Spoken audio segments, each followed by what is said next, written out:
Good afternoon, everyone. I'm Serafina D'Souza. I'm the project coordinator for Moneylife Foundation. I would like to start by welcoming each one of you to this session on how to keep your money safe by Ms. Sucheta Dalal. Now, just a few words about Moneylife Foundation. We are a not-for-profit organization focused on advocacy and spreading financial literacy.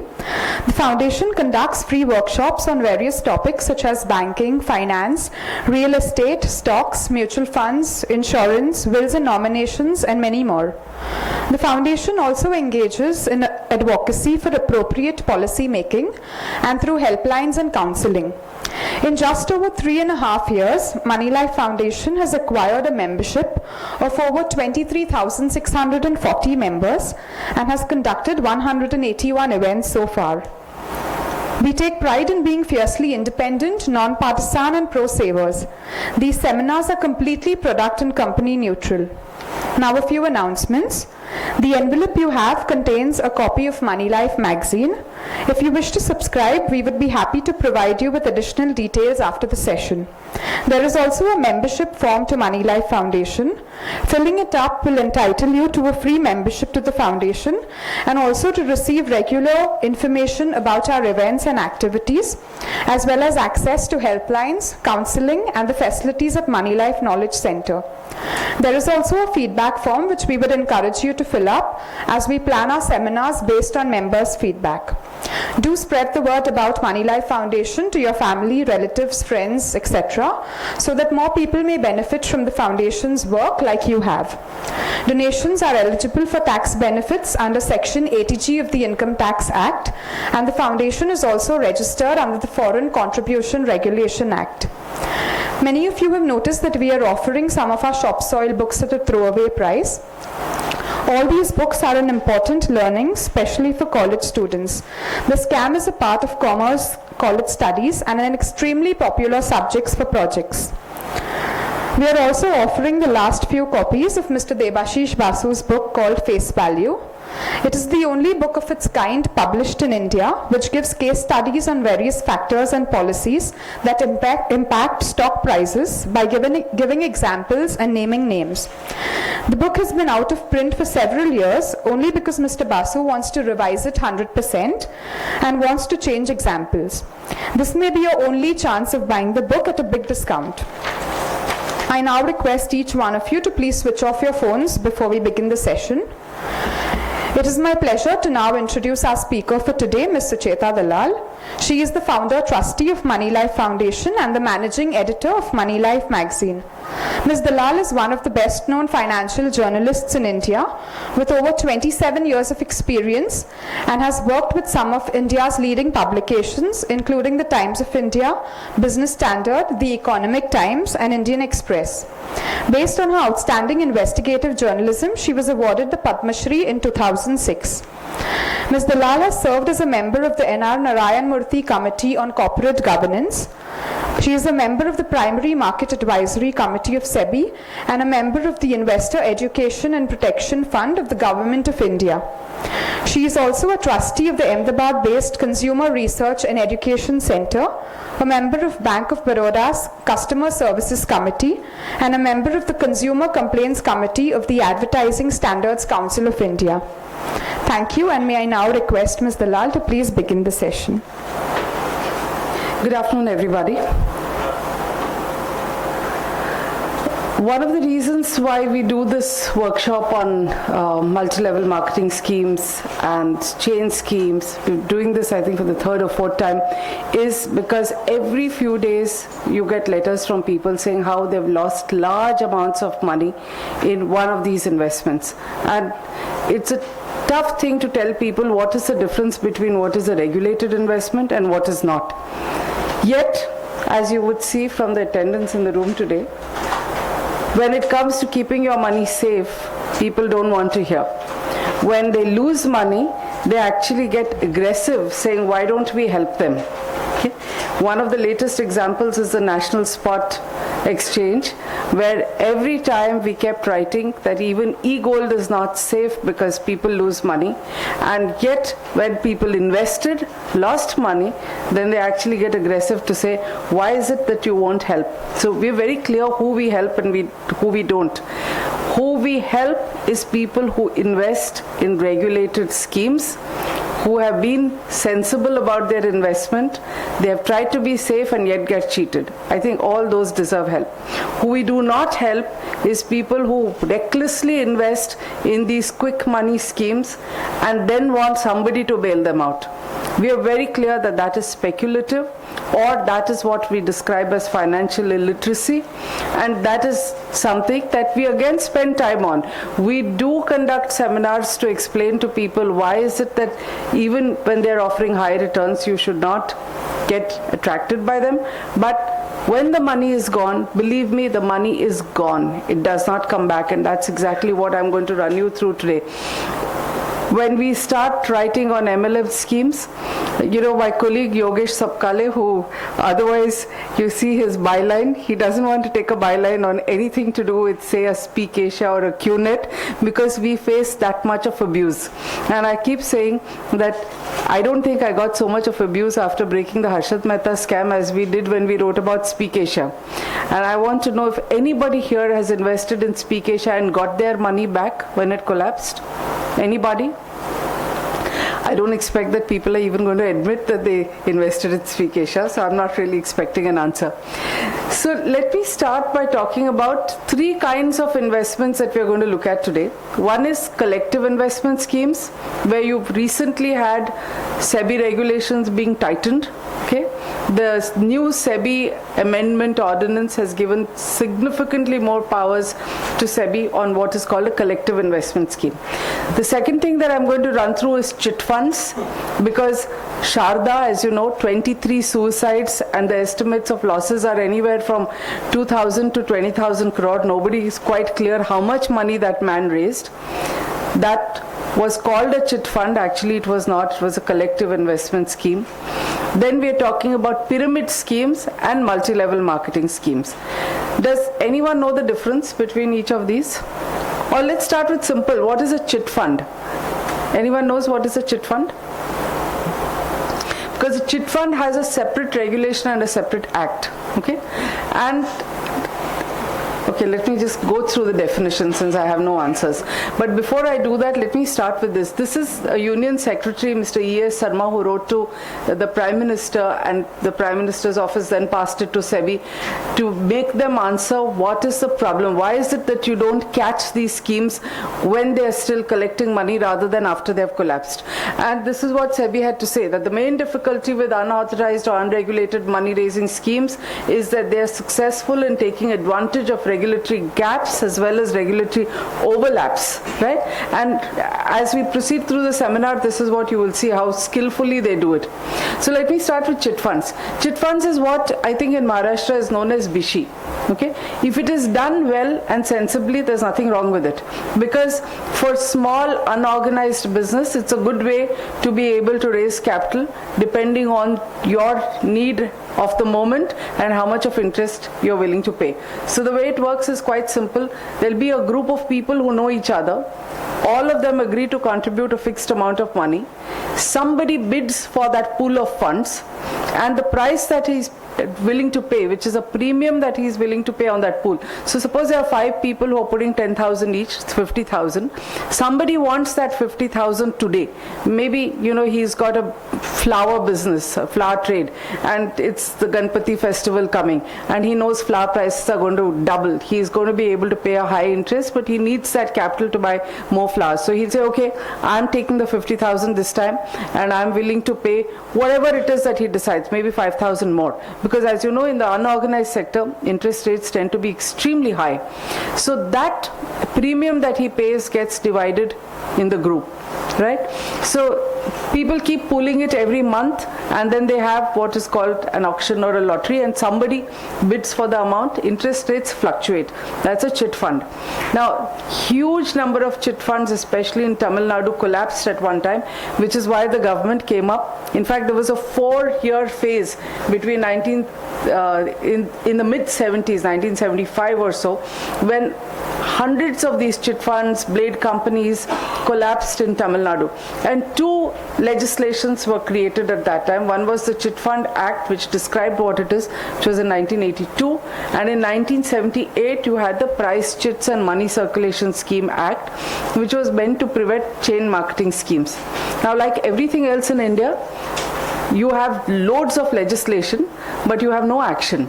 So you have laws, very detailed, but nothing in terms of real protection. Part of it is our fault. We don't do anything to act. We believe things very easily. We put our money and keep waiting until the last moment, hoping, like QNet today, there are lots of promises, so we keep waiting, saying, no, there's no problem, you're going to get your money back. By the time you decide that, yes, now it is too late and I'm going to go to the police station, it's usually a little late. Collective investment schemes is what actually Sharda was. So they pretended they are under chit funds. Why did they pretend that? So that they can avoid SEBI regulation. Now, there's a whole lot of schemes today who fall under what is called collective investment schemes, which is nothing but a Ponzi scheme. Charles Ponzi is the person after whom Ponzi schemes are named. He raised money in the 1920s. What he did was quite simple. He offered a rate which was well above the market, collected money from everybody, gave returns very quickly so that word of mouth spreads. For instance, today you have a 3-year bank deposit which gives you not more than 9%, right? Somebody comes to you and says that I'll give you a 20% return. It's not that high, but 20% is significant. So you're going to tell your neighbors, your friends, you get your first check, you're going to put in more money, take out money from your FDs and put it there, and the money grows really fast. What these people do is they pretend to have a whole lot of businesses. Sharda had, I think, 25 companies. Rose Valley has 25 odd companies. They distribute that money. They buy political clout. They buy relationships with regulators, the police, so that there's no action. And they're essentially taking your money and returning it to somebody else. So if you have money from 2 people and you're paying 20% back as dividend, then you're hoping very fast those 2 will become 4 and the 4 will become 8, and it's multiplying, and it usually multiplies like this, which is why collective investment schemes manage to collect thousands of crores. Okay, a small company making, or rather even a medium-sized listed company wanting to make an IPO spends, just to collect 150 crores, goes through so much of disclosure, regulation, legal checks, certification, then, certificates from their investment bankers to say they've read this fat document. There are a bunch of fat documents in the last shelf over there. Those are all IPO prospectuses. They have to make filings that thick, okay, before they get cleared by the regulator. But these guys come with nothing.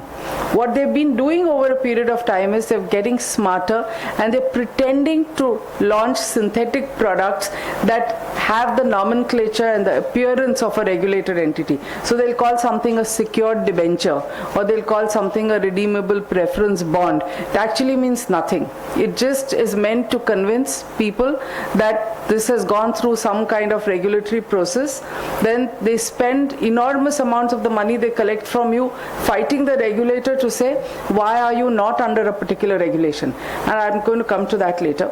Multi-level marketing schemes, we first talk about pyramid schemes. Okay, pyramid is a straight structure where one person has to bring in 2. They call it the right hand, left hand. The classic one is the binary system. So there are 2 people, those 2 get 2 more, and that's how you create a big pyramid, right?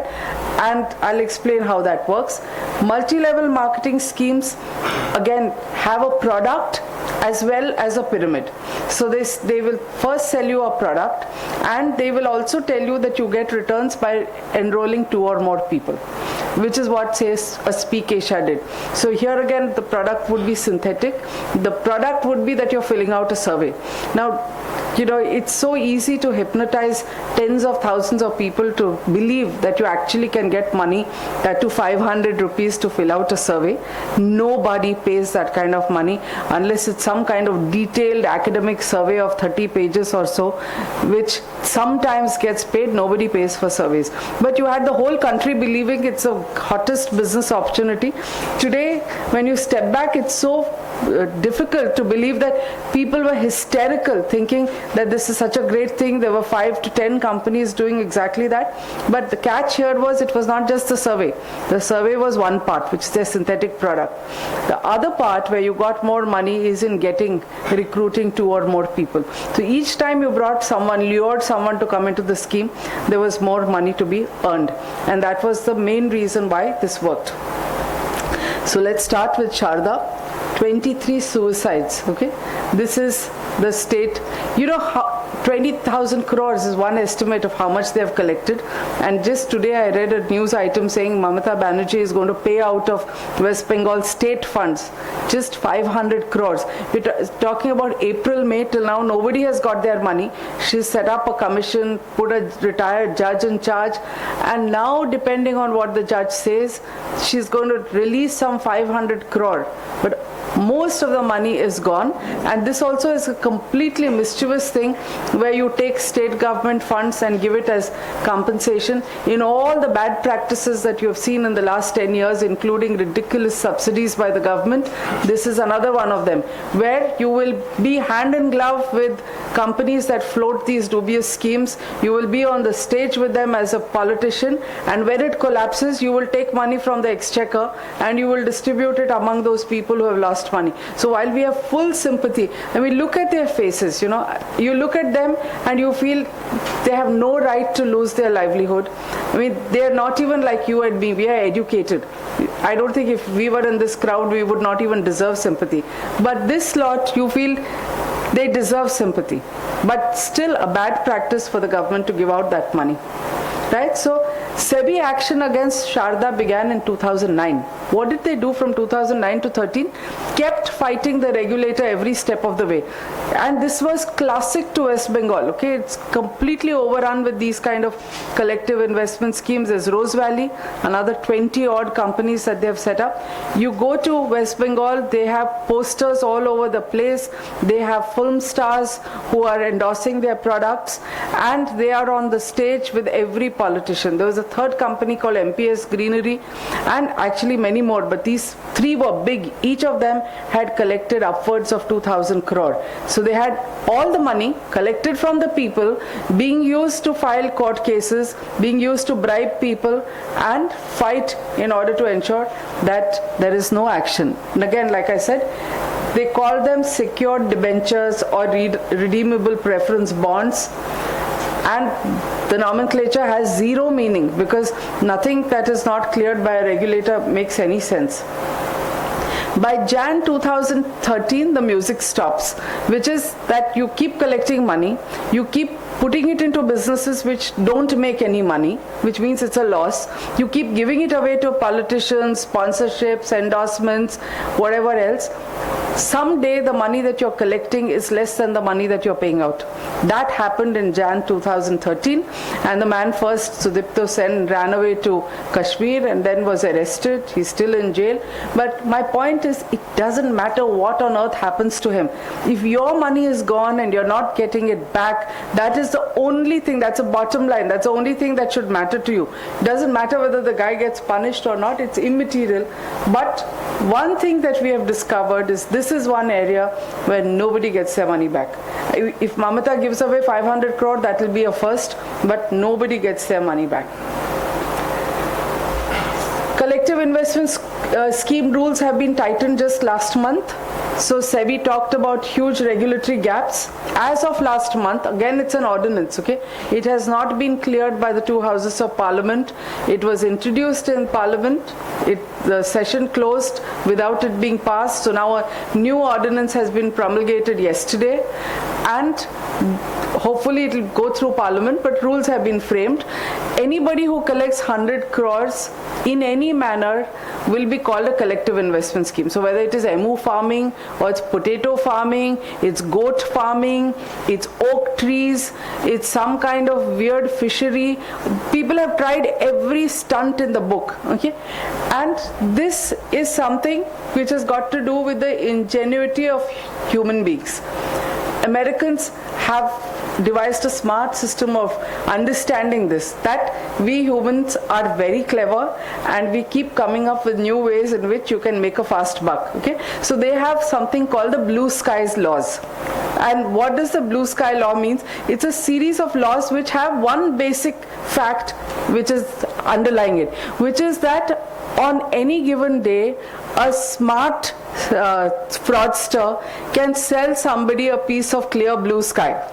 Okay, we talk about people selling the Taj Mahal, but people can actually convince someone that this little piece of clear blue sky I'm selling to you, give me $500, and people actually give it. There have been IPOs in America where somebody bought old planes and actually wrote in the prospectus that these don't fly, they don't have wings and they don't fly, and yet managed to make the IPO a success. So they don't wait to say, does it fit into our regulation or not? If you are able to prove that this is a blue skies kind of case, it is tried under it. But we don't have that in India. In India, all the regulators look at what they need and do, because everybody has a backlog of cases, so they'll spend a lot of time to say why this should not be under SEBI regulation and why that should not be under RBI regulation, and only when it comes to getting powers, they will fight with each other to say it should be under them. But in this, there are 138 cases. Now, if any of you has made investments, these things are there on the website, okay? These are there on the Ministry of Company Affairs annual report. We have printed those pages. If you want to just run through them, I think Yogesh has got a copy, so you can look at it afterwards. Sahara, according to me, is the king of these kind of collective investment schemes, right? Because it has taken it to a height that nobody else has done. The amount of money collected is so humongous by this group, and by keeping on putting in all the bells and whistles that convince people. It is only finally in the Supreme Court case that we figured out that they don't even have, forget about KYC norms, they don't even have the surname of some of their investors, okay? And they had the top lawyers in this country fighting the case for them. But look at what they do. You know, we are a cricket crazy nation. Every cricketer is wearing a Sahara logo. Now, if we the middle class don't question this, and you look around, you ask, just do it as a trial. Talk to 5 friends and say, do you think Sahara is a scam? Most people will say no. अरे हमारे cricketer तो logo पहनते हैं, किसी ने तो कुछ check किया होगा. Okay? Because we believe that if something is up there legally upfront, someone would have done the job of checking it, but you needed a Supreme Court judgment to be able to tell you nothing. Nobody was doing anything. In broad daylight, in front of everyone, with as much publicity as they could muster, this company has been evading all the rules and is all over the place. Doesn't stop at having its logo. They have their own Bharat Mata also. Okay? They have every cricketer with them. They have every film star with them. They're on page 3 all the time. And they're never on page 3 alone. Sahara Shri, as he calls himself, is either with the chief minister or with a superstar or with the prime minister. Nobody less than that will do for him. And look at this. Okay, before the Sahara case, you had this, which is they raised this money, 73,000 crore. I mean, look at what the numbers mean. Mr. Gopal Krishnan here. This humongous amount of money was under the RBI's nose, and I showed you all those logos. You see a cricketer, he is not without a Sahara logo, but this statutory ad does not have a logo, does not have a signature. Okay, not even the name of the company secretary is there. We spent 4 months chasing the RBI. They said we are prepaying the money, then they postponed it. They say we're going to pay afterwards, and this, which is their official ad, for a mind-boggling number like 73,000 crore, is allowed to be published by the newspapers without a signature, without the name of a person, without a logo, nothing.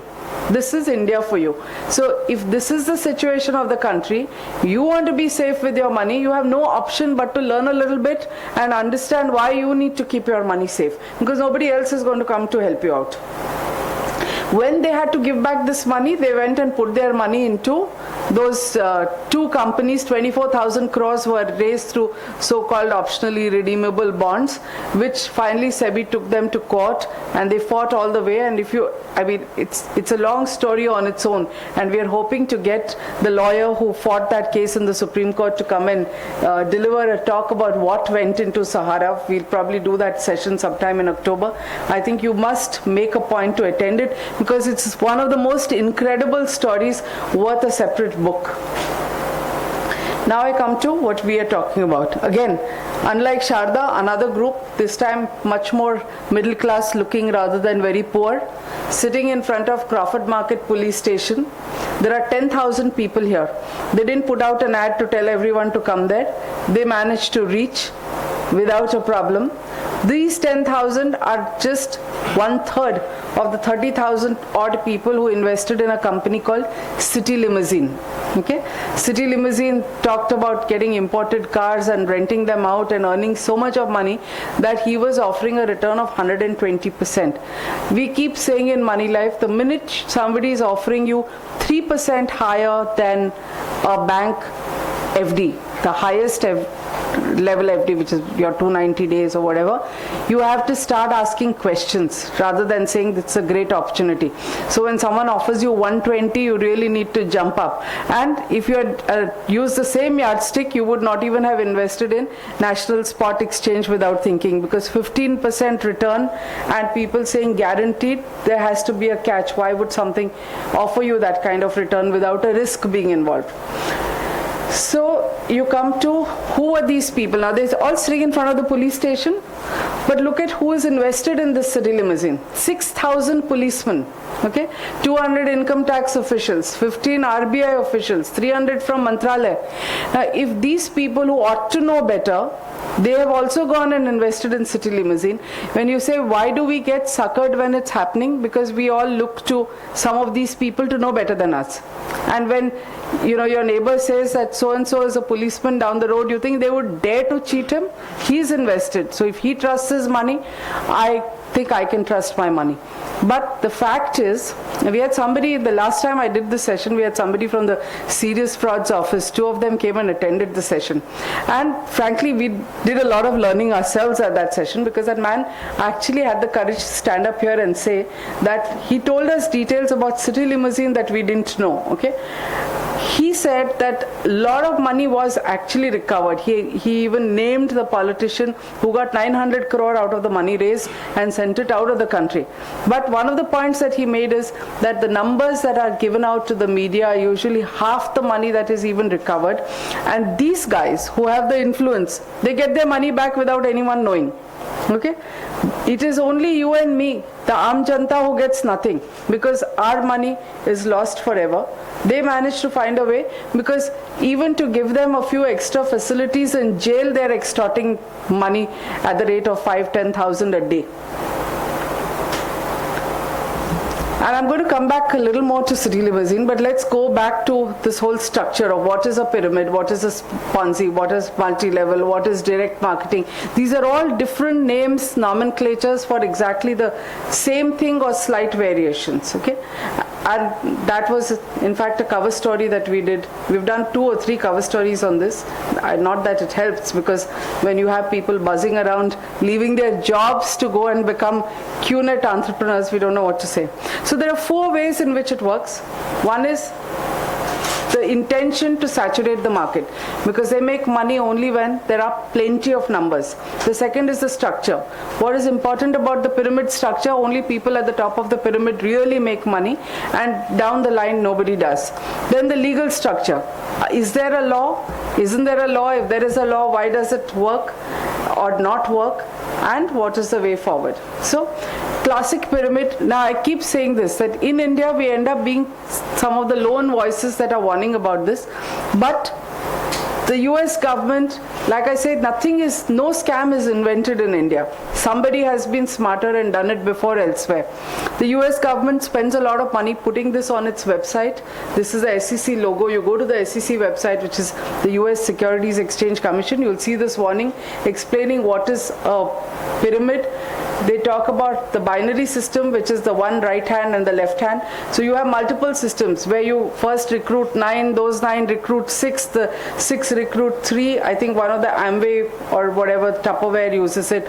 Some have a 6-4-2 system. So whatever the system, the minute there is a chain and where the third person in the chain has to sell something in order for you to get a return, it is part of what is called a chain marketing or a pyramid marketing.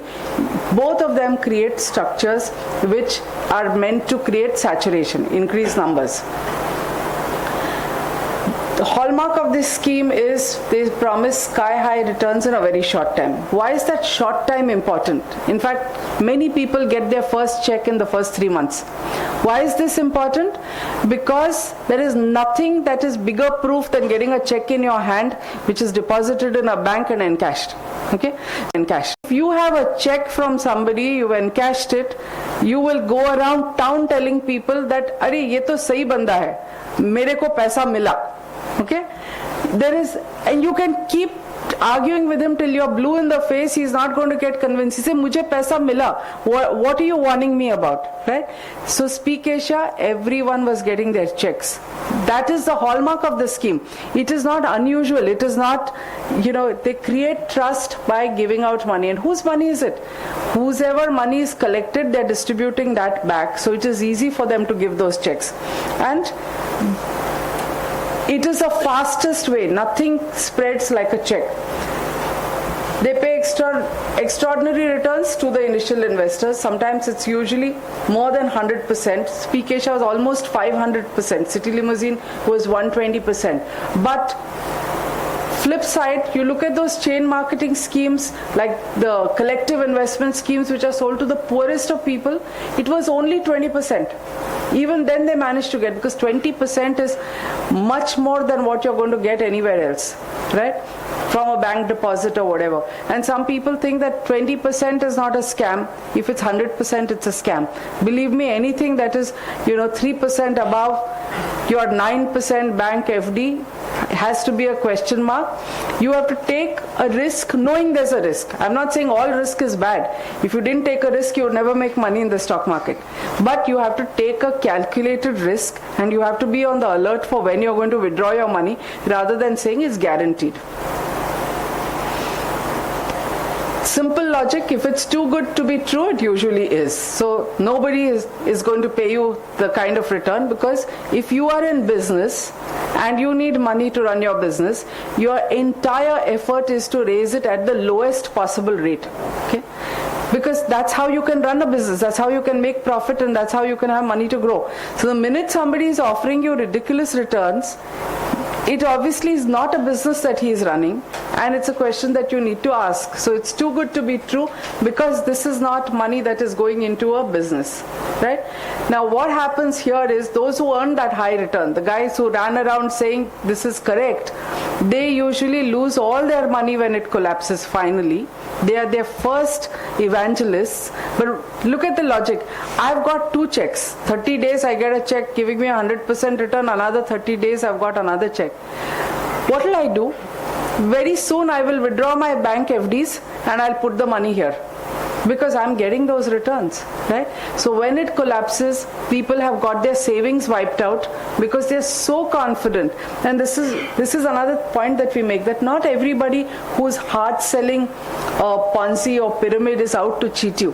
Half of them are completely convinced. Not only are they completely convinced, they are fully invested themselves. They put their life savings into it. So their passion comes from the fact that they are fully invested themselves without understanding the danger, and they end up being the biggest losers. And that's when, this absolute breach of faith and the shock, that's when they go and, commit suicide, because they can't take the shock. They've gone around telling so many people, and usually, who will you sell it to first? And has anyone been in one of the QNet sessions? You have. One of the first things they tell you is whatever your warm zones or hot zones as they call them, it's usually your family and friends. So the closest people are the ones to whom you have done hard selling. If one fine day you're standing up there and saying the money is all gone, everybody's money is gone, what are you going to do? I got a call today from the chairman of a company. He goes around in a Mercedes and he has put 1 crore in National Spot Exchange. I was advising him file a case. It seemed very reluctant because for him it's just a crore. But what shocked me even more is that when he put a crore there, his secretary put 50 lakhs. For her, it's her life saving. A junior executive with just 5 years put 40 lakhs. For him, it's a killer. Okay, so the man on top whom they all looked up to, he can take the hit of 1 crore without even cancelling a trip to Amsterdam, which is where he was leaving. So when I said file a case, he said, yeah, I'm going to Amsterdam today. When I come back, I'll think of it. But think about what is happening to that secretary and the executive, right? This is how you get fooled, because somebody who's convincing you may not be as hurt as you are. This is another thing from the FBI website. Very simple. It says, this is the Federal Bureau of Investigation. They say it's pure arithmetic, that pyramids are unsustainable. They're talking about this 1:10 pyramid, where in just 13 layers it would cover the population of the earth. So if it really worked the way they claim it will, there is no chance that it can last for so long unless there's a catch. Now, pyramid schemes, or what we call those pure binary schemes, Ponzis, are banned in so many countries. What you would notice with interest over here is they include Malaysia, which is where the founder of QNet has come from. So he's not doing a Ponzi there. They're banned even in Singapore, which is where it's not mentioned here. But Singapore is there. Yeah, Singapore is there. Speak Asia came from Singapore. So they're registering in India. They wouldn't dare to run it over there. So they live there, but their business is international, where they can. How it works is quite simple. I'm sure you'll understand this. So you buy a product, you put in your 30,000, so the company's got 30,000. Then you convince 2 other people, okay? So they have bought the 30,000 product and it's your 30,000, so the company's got 90,000. It's not given out anything as yet, okay? Third step, those 2 have gone and sold the product again. So now the company has your money, the first 2, and the sales by the other 2. So company has got 2,10,000, at which time you get your first incentive of 10,000, right? So the reason for showing you this mathematics is quite simple. Why is it that the company is able to pay these kind of hefty returns and give it out so generously? Because it's collecting such a significant number more than what it is paying out. And people say, lekin something is there, 6 saal se hai, 7 saal se hai. In fact, one of the new things that has happened post-liberalization, post-92, is that these schemes that are coming into India are international schemes. They can roll over from one country to another, they can transfer money from one country to another, and they can extend their life significantly because they don't get caught out. You know, I'm sure all of you know that these schemes have existed from the time we were children.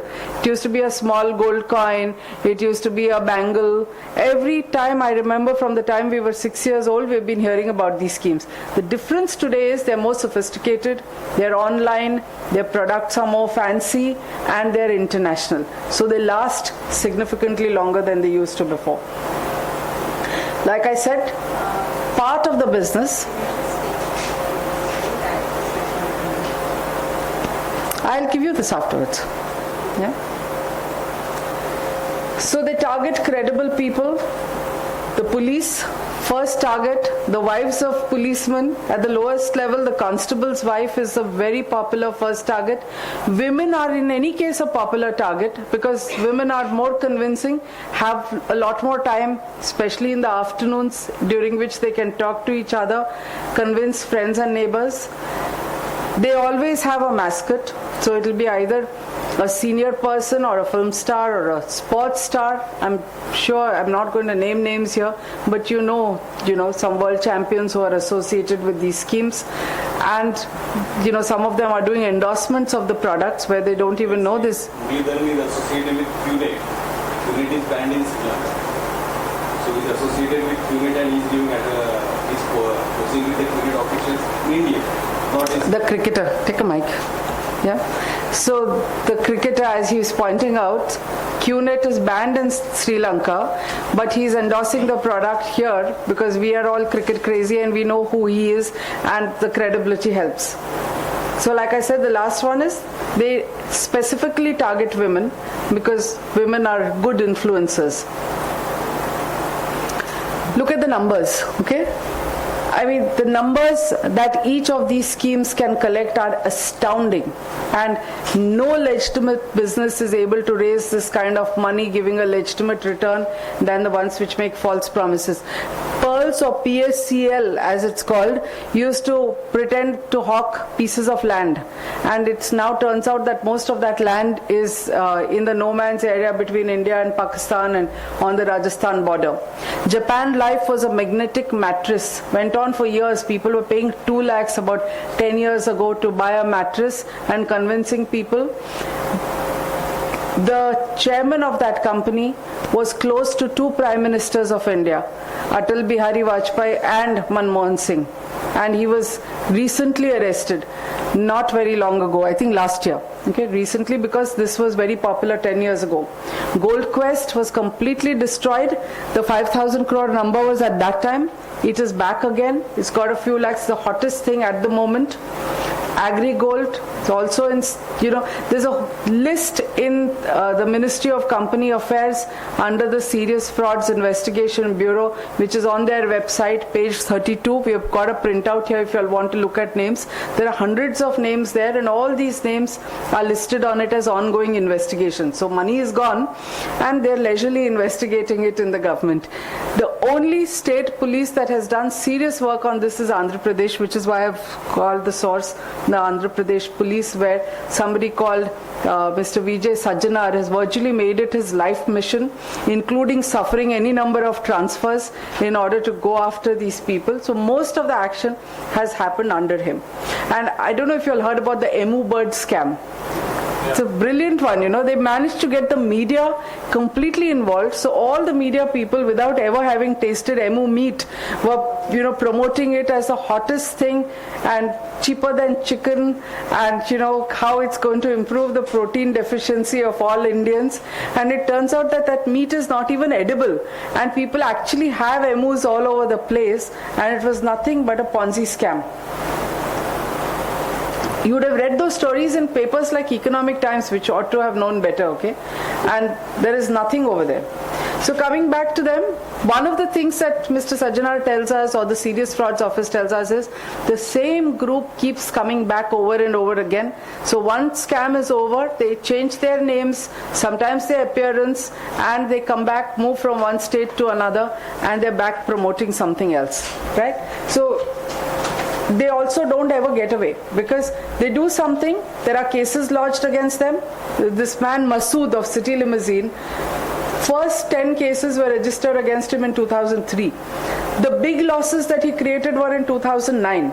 Okay, he was again seen with superstars in India. I'm not going to name names because those people are innocent. Why would they know that a guy who makes a film like Chak De India and seems such a patriot is also going to be scamming people? So we won't name names because they had nothing to do with it.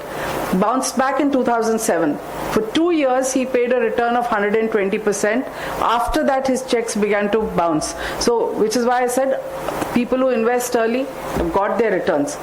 After that he's absconding, has jumped bail, and there is a local politician who you would never associate with scams. In fact, you would be shocked at the name. I'm not going to name him. But this is a man who has taken away 900 crores from City Limousine, and he gets away with it. At the end of the day, Masood was at least arrested. People have not got their money. Politician is sitting pretty. Nobody has touched him. And the Serious Frauds Office told us at a seminar right here that when they called this politician for interrogation, when they found accounts linking him, he sat in front of them. Within 30 minutes, somebody else landed up. He made one phone call, and that guy said, "Ye sab maine kiya. Inko chhod do, nothing to do with him." And the politician walked away. And they said, "We arrested that guy. He'll spend time in jail also. It'll be made worth his while to spend that time in jail." But he took the full responsibility, and they had to let the politician walk. Current status, like I said, he was arrested, he's absconding. Properties have been attached. Day before yesterday's paper, you would have heard about a fire where a whole bunch of cars under some flyover caught fire. Those were city limousine cars that had been taken. So that means, again, what is the chance of people even being able to sell? This is a tragedy in India, you know. They impound the cars. If they sold those cars, these are all foreign cars. If they had been sold, you know that a foreign car loses its value by 50% or more the minute it's second hand. But they would have recovered some money. It's been lying there for 2 to 3 years. You know how long it takes for a car to get rusted, and now it's burnt. That means people can say goodbye to any recoveries, even though cases are going on in the Bombay High Court. There's a bunch of people who have got together, called themselves City Limousine Investors Association, just as there is an NSCL Investor Association, there was a Speak Asia Investor Association. All that happens is you're spending good money fighting in a court of law, and you lose more money to lawyers and to the court. Another one was Stock Guru. Okay, promised 120% returns. People were writing checks to him. Hot tip is what he was supposed to give. He was giving out tips. Moneylife broke this story also. And these were like regular Bunty and Bubbly. Kept changing their names, their appearances, and running from one place to another, and kept cheating. They managed to continue cheating people through all this. And when they were finally caught, 94 bank accounts, 1,000 crores. Okay, we are quite sure when we broke the story that they had collected 1,000 crores. The day they were arrested, suddenly the amount is 500 crores. And we're wondering why. Because you know that 500 crores will be the buffer which is taken away by all the important people who have invested, because they'll manage to get their money out. So now they're becoming smart. On the day they make an arrest itself, the figure that they announce is half the money collected, because they know that the other half can be kept to make payments. Even to stay out of jail for a while, they pay people. And how do they get away for so long? It's not difficult. When people want to, when a gang rape happens in Shakti Mill's compound and there is enormous pressure nationally, it takes 24 hours for 5 people to be caught wherever they are. But these guys managed to keep running for a year. You think it's because people don't know? It's because they don't want to do anything? Or it is made worth their while not to do anything? Speak Asia, again, like we said, 11,000 rupees is what people were paying for the surveys. In fact, I remember when it was the height of it, the media was carrying it. Somebody came here to do some interviews with us, and this journalist from this television channel said he himself had put 110,000 and bought 10 of those and lost all his money. So all kinds of people get convinced, and the money was being remitted to Singapore through a company called Harin Ventures, which was the name of the woman who was the main founder of this company. And again, that group was not new. That woman was from Singapore. The rest of them, as again we discovered doing a lot of Google searches and with some help from our police sources, most of them had done some kind of mango scam a few years ago. They'd been together since 2003, and they had been trying different scams. So they do something, it fails, they make some money, vanish, go underground, come back after a few years.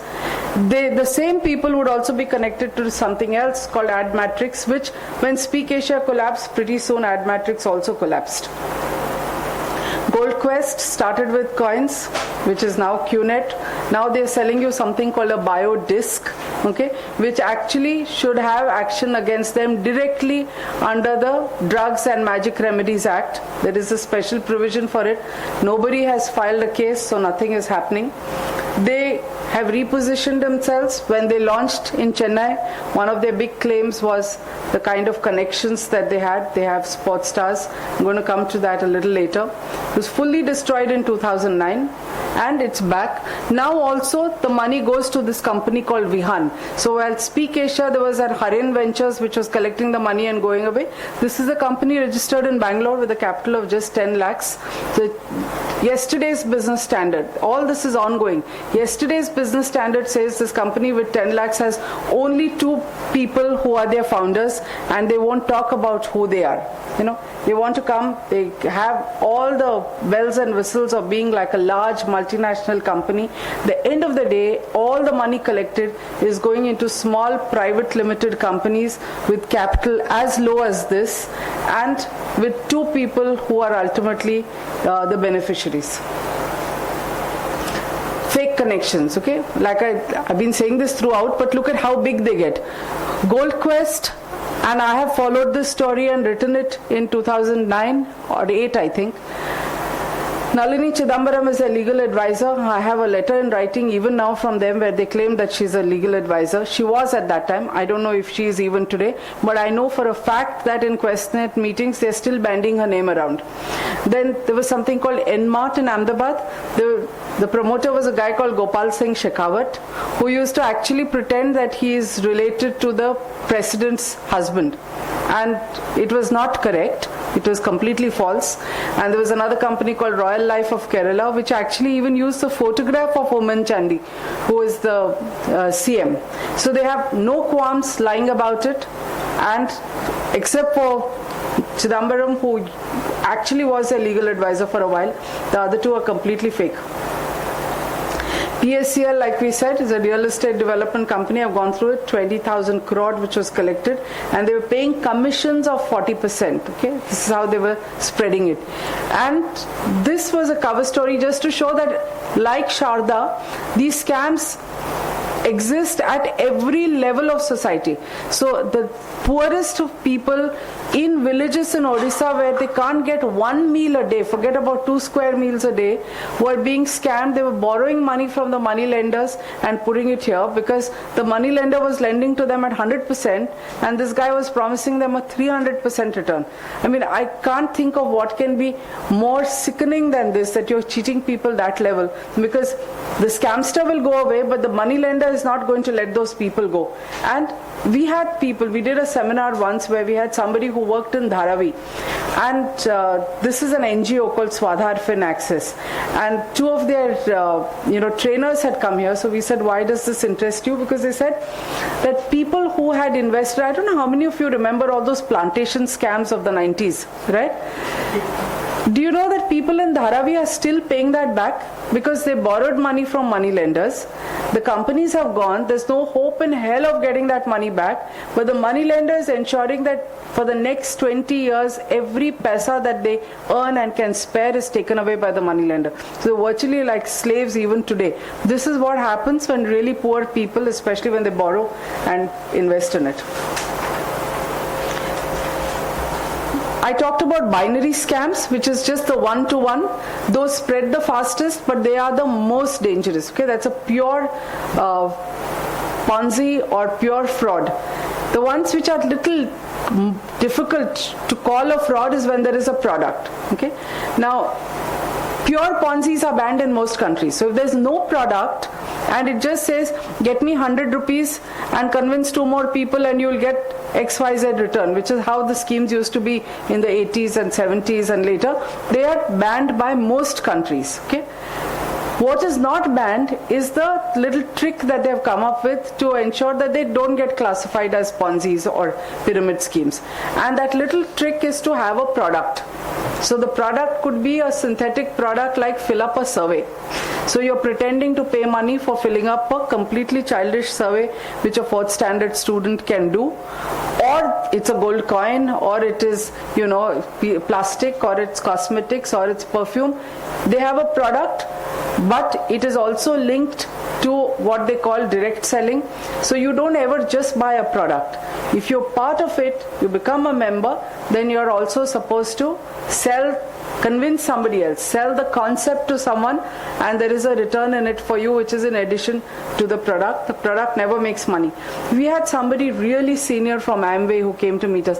I mean, a lot of this lobbying that we are doing, including the letters that we have written to the Prime Minister, the memorandum that we have sent to the Ministry of Company Affairs, all this has had enormous effect in tightening the rules about it. And the simple fact that we are effective is very clear when those people call us up and say, say, can we come and meet you in order to convince us that they're running what they claim is a legitimate business. We usually have a list of 8 to 10 questions that we ask them, and we ask them for answers. They promise to get back to us with answers. They never come with answers, even though they come from Delhi and from the US to meet us. They never ever get back with answers. So this happened with Amway, but Amway had an American who came, who used to be a former army veteran, very polished man. What is interesting about him is he actually made some confessions. The minute there is overhype, wrong selling, or claims that you can earn 4 and 5 crores like that are in Questnet, they will immediately blame it on overzealous intermediaries. So they say this is not company policy, somebody else down the line is doing it, which is completely untrue, because if you look at their videotapes and whatever they sell, they are doing the hard selling themselves. So in Amway also, this is the claim that they make, that it's not us, we don't say it, but somebody over enthusiastically will do it. The second claim is this, that anytime you go to their workshops where they're convincing you to join the scheme, it is seen as a life transforming scheme. QNet tells you, leave your job in Infosys. Are you mad? Do you want to be a slave for the rest of your life, working for somebody when you can earn your own money and earn so much more, answerable to nobody? That is the romantic dream that they sell. But officially they claim that this is not our company line, and it is being done by whatever they call their IRs down the line. Okay? And it's not corporate policy. That's how the parent company protects itself. Also, Amway very frankly tells us that you can never be an Amway distributor and make it your life's mission. Only the top 1%, who are called the diamond distributors, actually make enough money to make it their livelihood. For everybody else, it can't be more than pocket money. This is not me saying it, this is our allegation, but confirmed by somebody from Amway. They attract lawsuits. Now after all this, the obvious question is there any act at all of the government of India? So we have acts. This is the Price Chits and Money Circulation Schemes Banning Act of 1978. Okay? And we will tell you why that doesn't work after we go through this. So Amway, Avon, Tupperware, Herbalife, all these are part of the Direct Selling Association. They have a product and they have a Ponzi structure. Now, a lot of them are going to be in serious trouble after SEBI rules have changed on collective investment schemes. So some of them, and this is what Amway told us when they were here, that they are quietly trying to now convert. They've raised enough of money to actually try and turn legitimate. So they want to turn into a company that sells products. So Amway has done it in China, because China said you will get out if you have a chain. So if you insist that you have to recruit 2 or more people, we will just not let you operate in the country at all. But India will never do what China does. So we are wishy-washy. We are allowing them to operate while doing nothing. But in India, after the SEBI Act, and believe me, not so much after the SEBI Act, after the path-breaking Supreme Court judgment on Sahara, that is the complete game changer for all of them. Because what Supreme Court has done about Sahara is having an impact across the board on these kind of schemes. So now Amway is talking about actually opening shops and becoming a product company.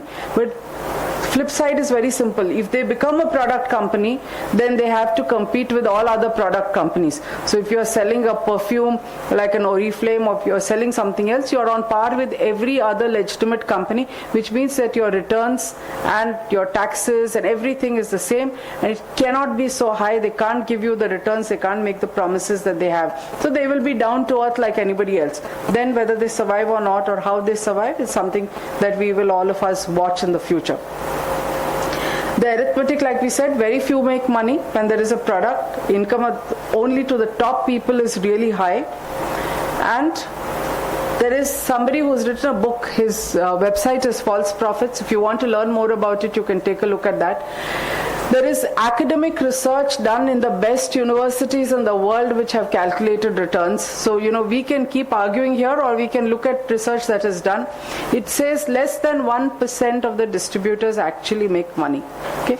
This man even runs something called a pyramid scheme alert, which every week is sending out, new schemes, because there's so many cropping up.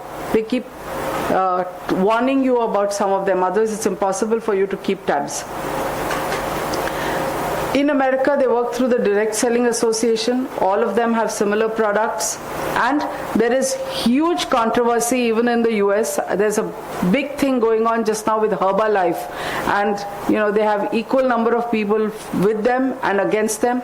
Some of the biggest funds in the world say Herbalife is a scam. But they're that big today, multinationally. And it's impossible to keep arguing why it doesn't work, but we say it's simple thing. If you're buying a product, buy a product, okay? You want to buy something, whether it's Johnson & Johnson or Hindustan Lever or your Axe Deo, just go and pick it up in a shop. Why would you pick up a product that also needs you to sell it to 2 more people or introduce you? The minute there is that angle, you have to worry. India also, they're trying to get together as a lobbying organization. So this is the Indian Direct Selling Association. We told you they've come here and met us. Their whole purpose has been to try and scrap this Price Chits and Money Circulation Act, because under this act is very clear.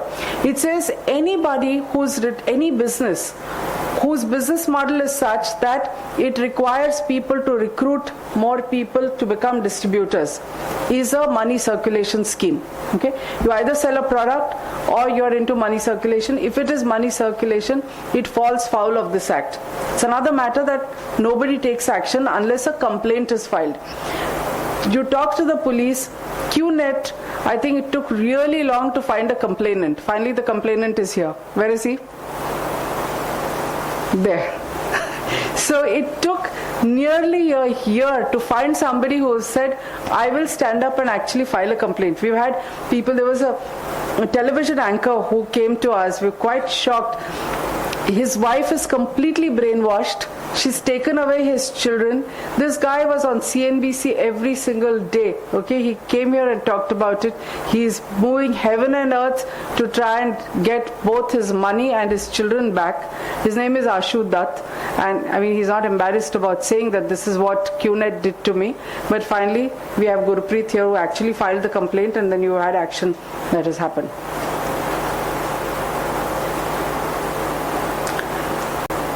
Why is it that very few people, don't make money? Is because 50% drop out in the first year. And I must tell you, when Amway came to India, somebody even convinced me to become a distributor for a while. And really, I mean, there's no answer about why one will pay that 3,000 rupees to a small amount and get that pack. Then you tell yourself, okay, it's a good soap solution, a shampoo, we use it at home.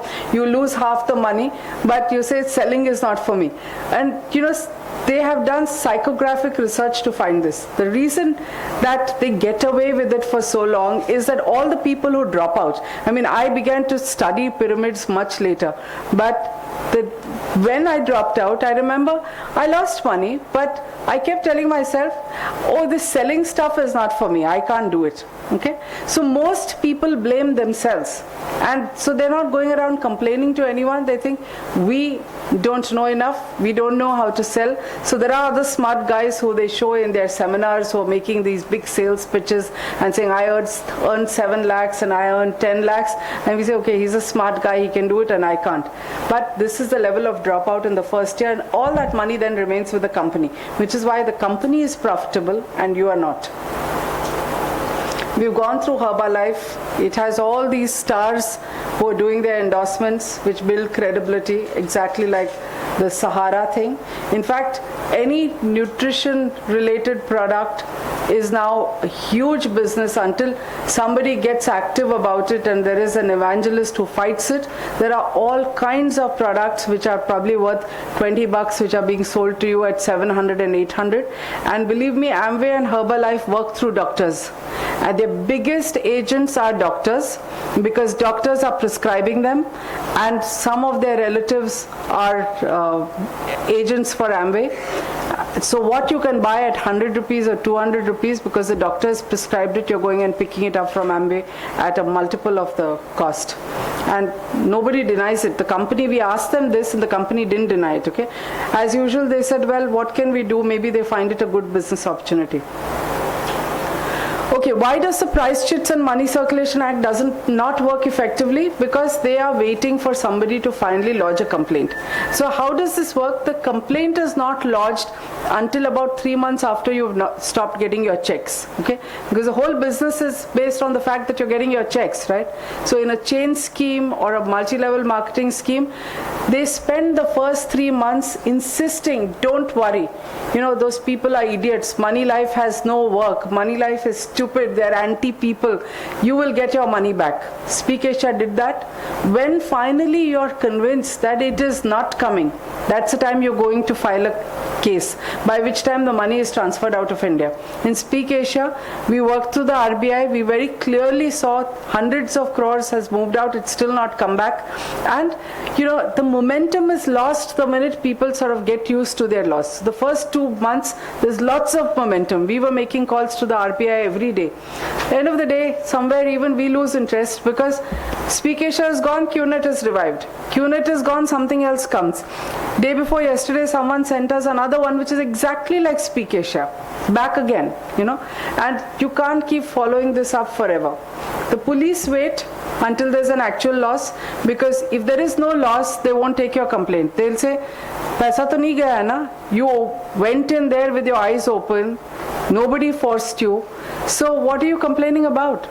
You can't complain about the fear that somebody is going to run away, nor can the police act on the fear. So the act is flawed in that manner, that the act waits. Instead of saying that if you are, the act does not have to wait, okay? So when the Andhra police took action about Japan Life and they took action against Amway or QNet in Chennai, they didn't wait. They don't have to wait. If there is a money circulation scheme, they can act. But most policemen, for reasons that I mentioned right at the beginning of the seminar, you recruit the policemen themselves or their wives. So they're reluctant to act, and they believe it. They're seeing the checks, and they're not that much more literate than any of us. So, you know, they're as gullible, I guess. Is the government not aware?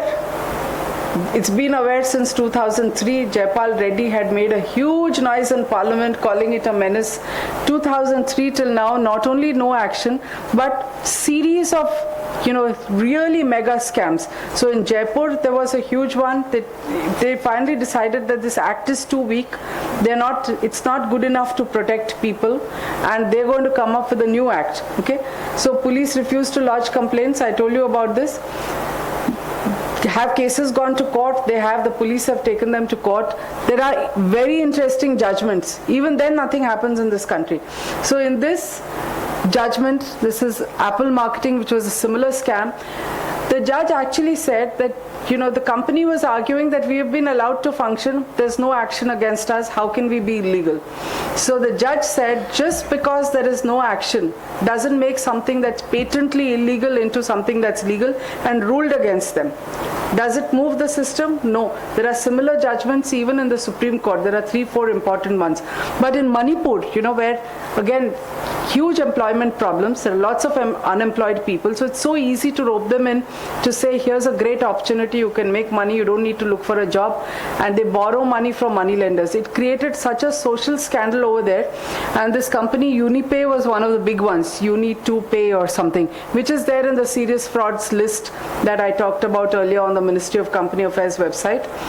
And they cheated so many people, this first one, Visre and Unipay, that Manipur in fact came up with a separate Manipur legislation which said that MLM schemes destroy the knitted social fabric of our society, and so we will have our own rule in order to curb them right in the beginning. West Bengal is virtually next to them. Did it learn? No. In fact, West Bengal saw proliferation of these schemes after the Manipur action. And you had Rose Valley, you had MPS Greenery, you had Sharda. And in fact, I remember we had a talk here organized by Dinesh Trivedi, the former railway minister. And we were speaking to him and saying, that's the time when Mamata Banerjee was fighting the Tatas and threw out Tata Motors. So we said, if she doesn't want big business, who's supporting her? Because, you know, every political party needs funding. And funding, as we know, comes from business. And he told us this 1 year before it happened, that it's a scary situation in West Bengal because she only believes in Ponzi schemes. And you've seen what's happened. Sharda has collapsed. Tens of thousands of people have lost money, lakhs of them actually. Rose Valley has collapsed. She put somebody who runs a scheme called Alchemist into Rajya Sabha. I mean, that is her member of parliament. Okay, so semi-literate chief ministers, and this is what you have. These are the number of Supreme Court judgments that are there. I don't know if anyone's interested, you can look it up. Now the Ministry of Corporate Affairs is trying to get a little serious. Again, like I said, there is a SEBI ordinance which we hope anything that is 100 crore. But think about the danger, 100 crore is not a small amount of money. SEBI is going to step in only after 100 crores has been pooled in. And that pool can be anything. So you can sell anything and get 100 crores. SEBI can say it is a collective investment scheme and begin to investigate it. Ministry of Company Affairs can also do it. The Serious Frauds Office has got slightly empowered after this new Companies Act of 2012, which is less than a month old. And this is a time when, if there is enough public pressure, if we are serious about wanting action against these companies, we can hope to see action. The list of companies is there. It's a little scary because right from DSQ, which happened during the Ketan Parekh scam in 2001, they're shown as pending. So, in India, as Bhagwanji Bhai will tell you, anything that goes to court is work in progress for 2 and 3 decades. That is why he is an activist who is fighting so hard for judicial reforms. But this is an area where you need legislative reform, you need action, and you need action to happen faster in order to make anything work. So finally, greed and gullibility, no economic barriers. Anybody is fooled, and these people actually attack people from the lowest strata of society, which doesn't even have money for a meal, to the richest of people who will probably come to protest in a BMW or a Mercedes, as has happened recently. But every one of us can be taken for a ride with this. So with that, I've come to an end to the session. I know that I've just, not allowed, thank you. I know I didn't take any questions in between, but so many of the answers were already there as a part of the narrative. So I thought that instead of having a discussion before, we could complete it and then do the Q&A. So if anyone has any questions.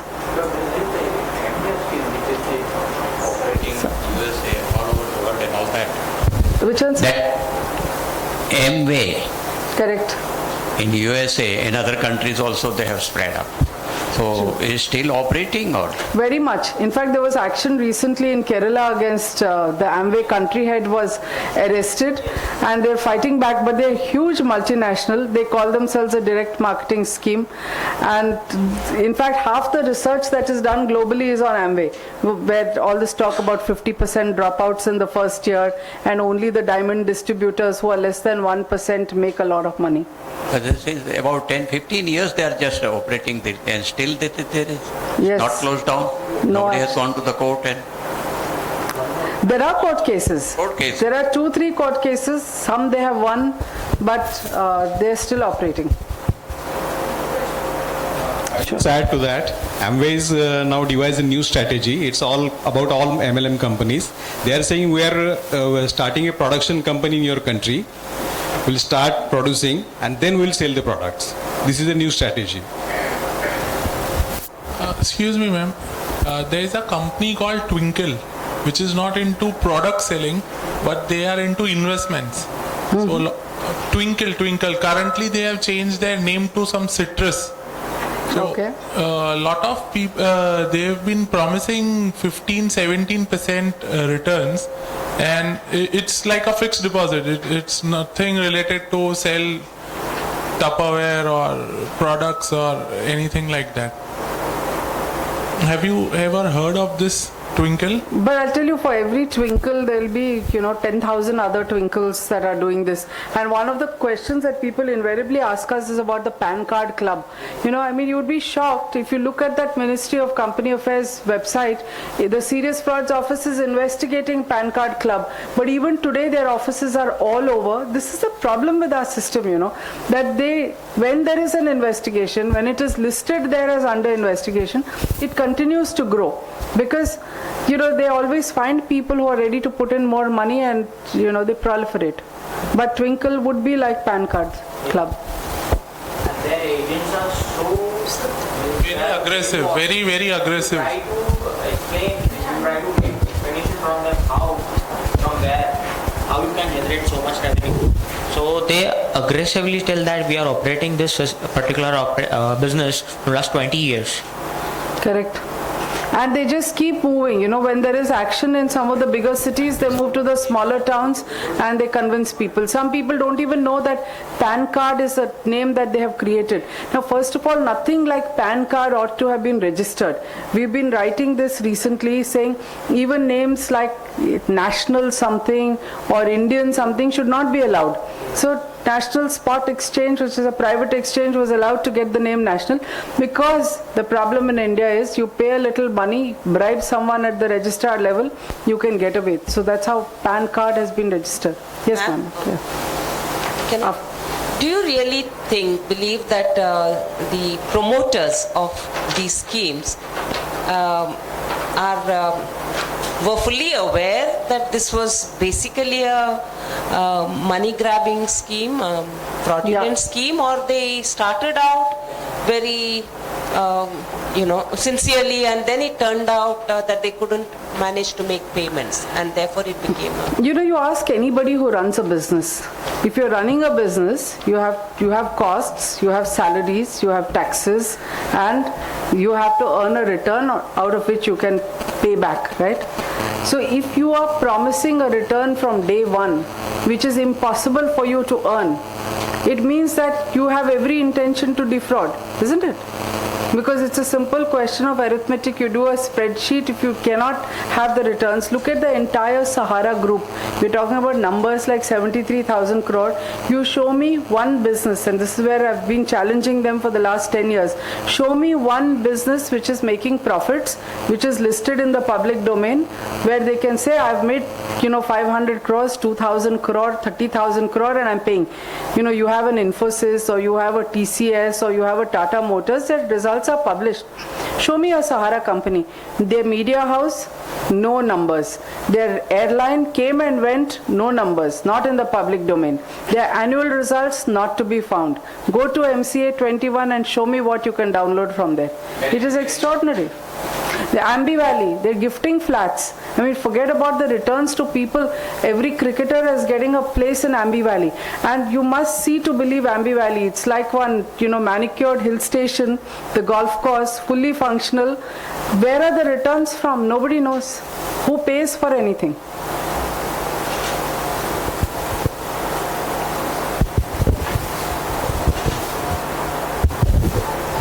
Somewhere last month we have read in Times of India that some of the representatives of CUNET were arrested and CUNET's bank accounts were seized. What is the position in that matter?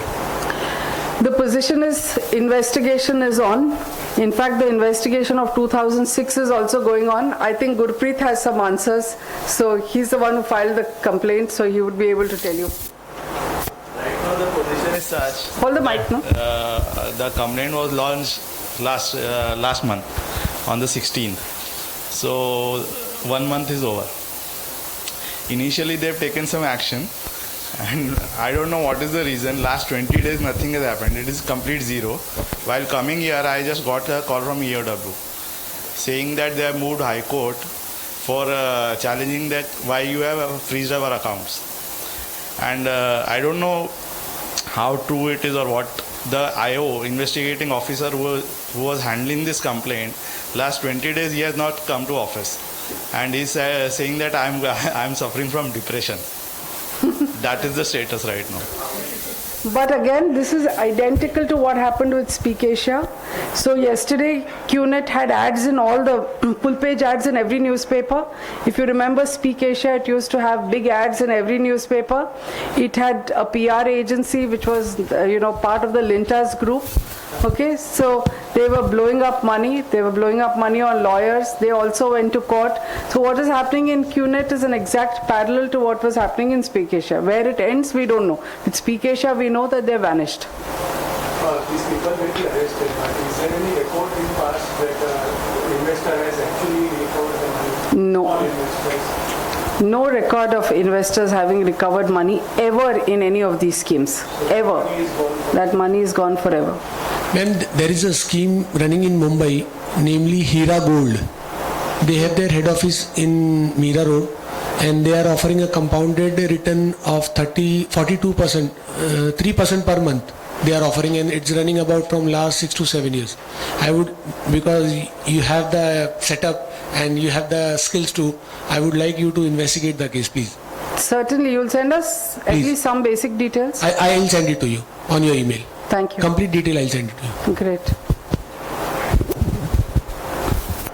There is no government organization which will take suit or note of this kind of going on and initiate action themselves.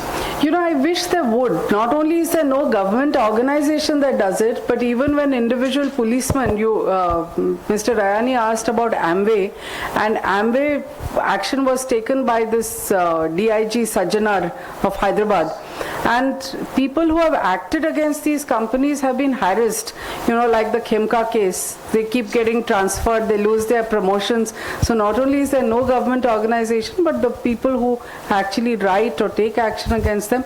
And plus then, the media also they influence. So they influence the media by giving them ads, and they influence journalists by offering them foreign trips. QNet offered it to me several years ago. Just like Sahara, they were operating in such a big way. There should have been some investigation. Yes, and in Sahara, it was well known when they had their airline. They used to say that where Sahara flies, no journalist who has written about it has ever paid for a ticket.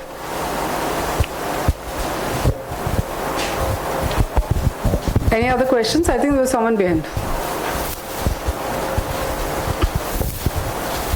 Good evening, ma'am. You mentioned about PAN cards. I had a serious problem with PAN card. I tried to expose some years back whistleblowing work. I had met those EOW people also. And what happened, I got arrested by the other police because that time DCP Gulabrao Po, he was the DCP and he was on their payroll, this guy. And now he is the police commissioner of Pune. This man, and there are a lot of police officers, IPS officers, as well as the politicians, they are all on the payroll of this PAN card. So if you have any material against PAN card, please give it to me. I'd like to. You're still I'm showing them. Yeah, this case is still going on in the other police station. In the other court against me. I'm trying to expose a lot of things. I found out that the owner, the Sudhir Morvekar, previously he was just a tea vendor on the footpath. If I'm not wrong, okay? So this guy, he has done some serious fraud in US also. And in USA, I think there is an investigation going on against this money laundering thing. So I'm pursuing all those things with the US people also out there. If you have any material against these rascals, please give me. But why don't you then look at the Ministry of Company Affairs also, because it's listed under the Serious Frauds Office. So you can meet people, I think Yogesh. I'll meet Yogesh in the appointment. Thank you, ma'am.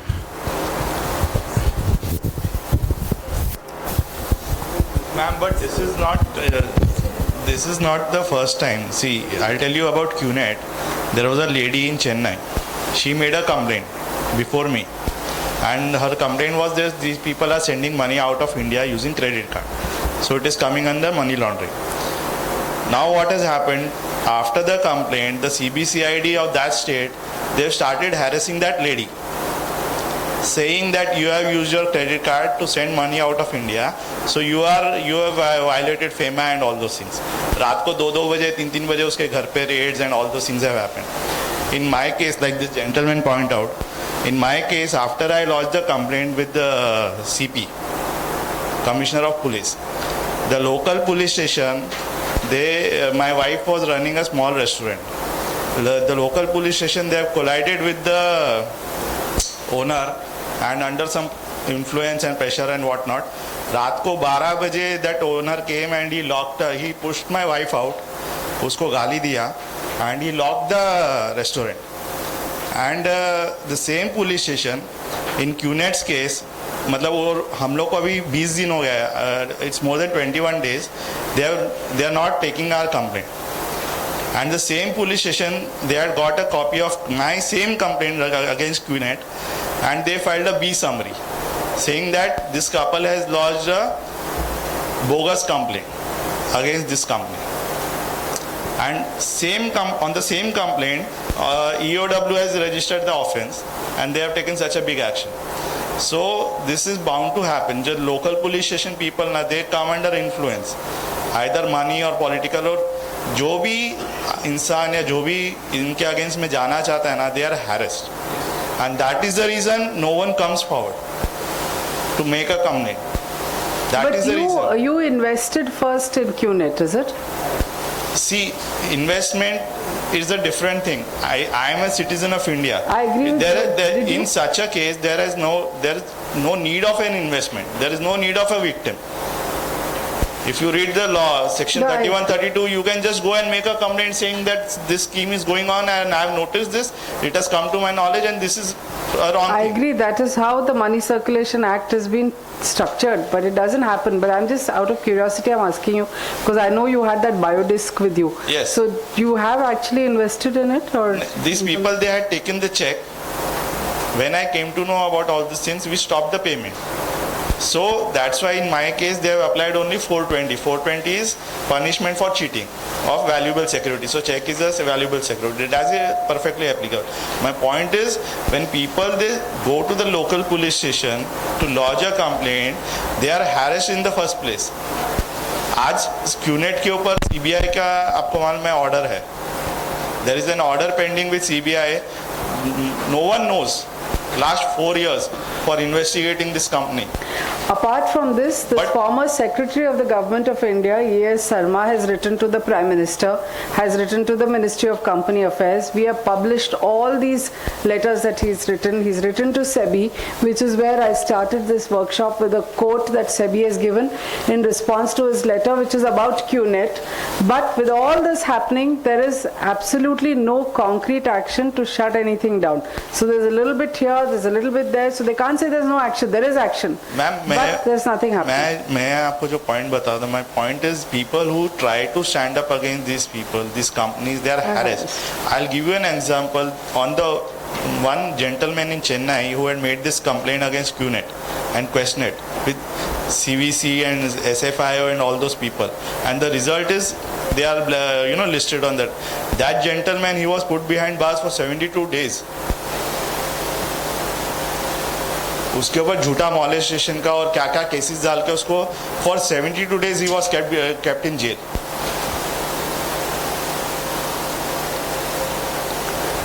This gentleman, he says he was arrested. My wife, हम लोग आज मेरा bike है ना, bike के ऊपर रात को उन लोग नोटिस लिख के जाते हैं और लोकल पुलिस स्टेशन तक जाओ ना, उन लोग भगा देते हैं. I think we should give Gurpreet a big hand for the courage that he has in even registering this complaint.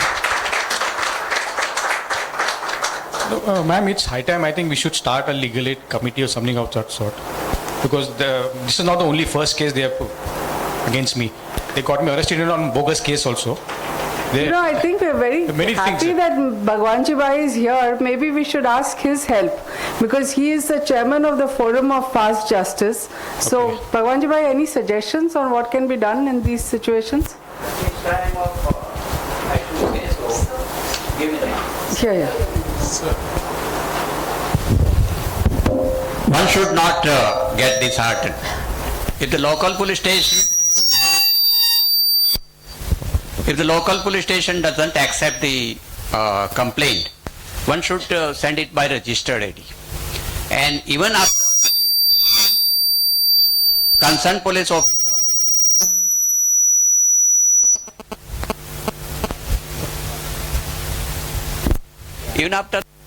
officer doesn't take any action, doesn't appear to take action, he has no intention to take action, then one should treat it. That there is a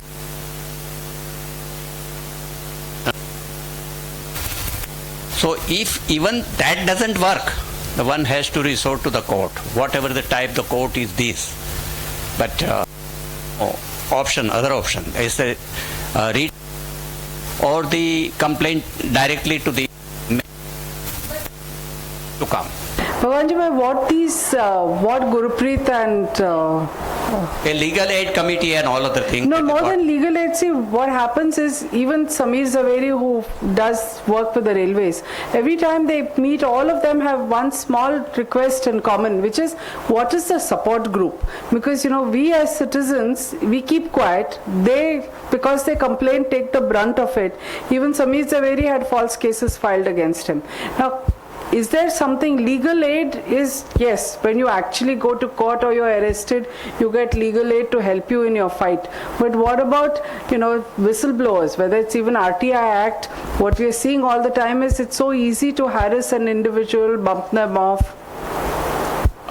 This is what the people have got to be educated, like the seminars or workshop what you are attending. This is what one has to do. Or there are several organizations. That is, we are working in judicial reform field and other people. There are some other activists are working in just solving the day-to-day problem, taking the complaint to the concerned officer, the concerned groups and all other things. This has to be there. Or a small group of people like that Sardarji who was speaking is the grievances and all other things. He has to create his own group. One individual can't fight everything. We have a group of 20 dedicated people. That's why we are just able to make some impact, all this thing. This is what I have to say. Thank you. Sarah.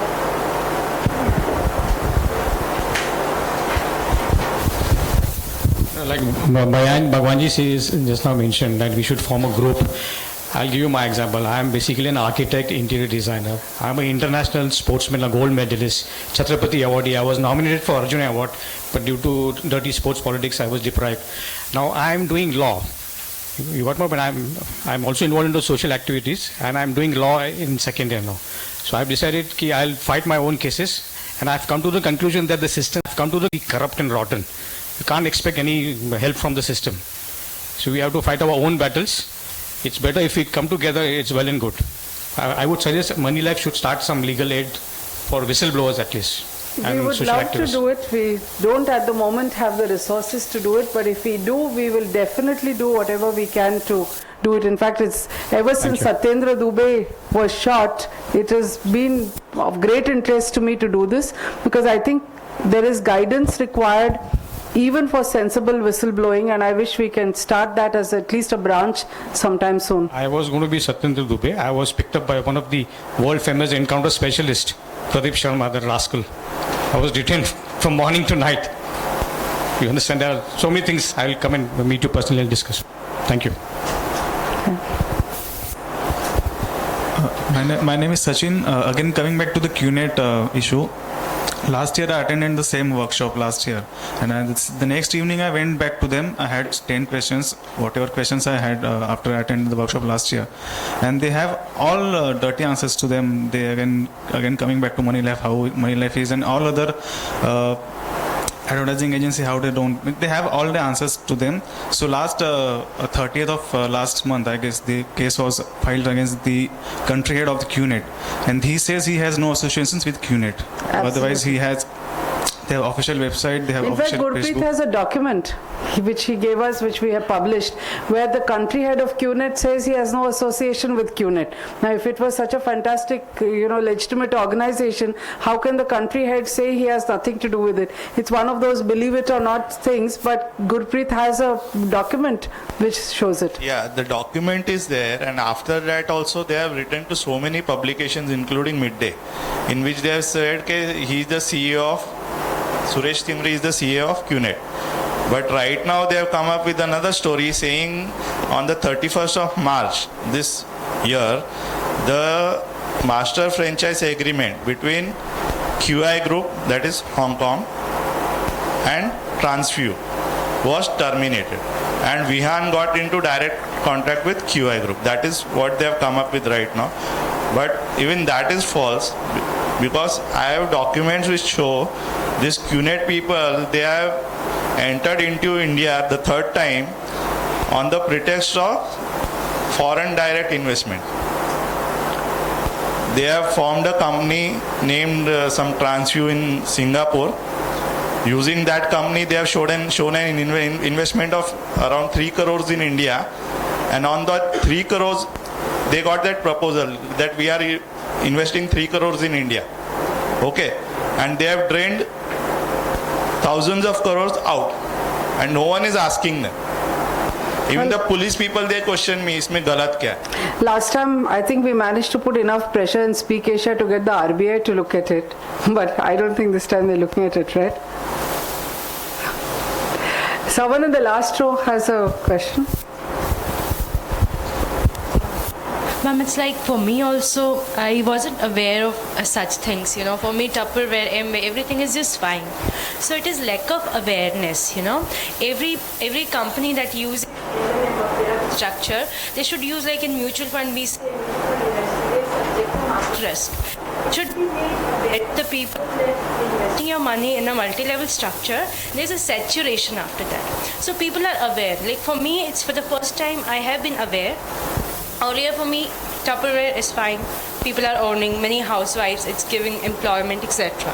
So it is lack of awareness. So that is something we should... Which is why we hold these seminars in order to create that awareness. And I think this is only one seminar that I have heard of.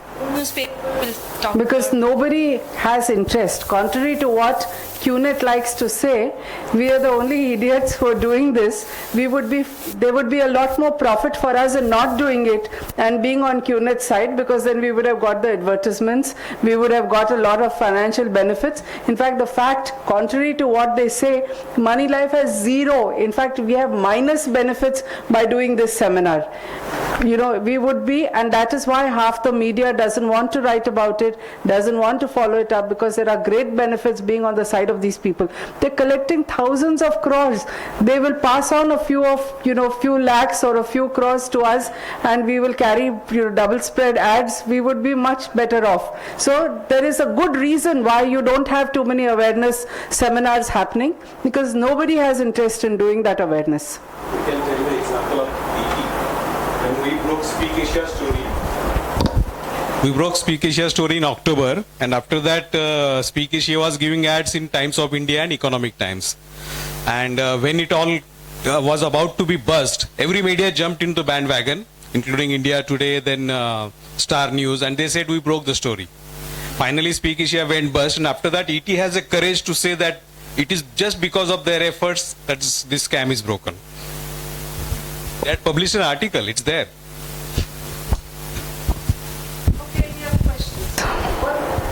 What has been your motivation for getting involved in this type of exposure?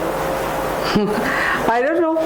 Why does anyone become an activist? I suppose if I was not a journalist, I would have been an activist. And what we're doing in Moneylife Foundation is activism. When did that start?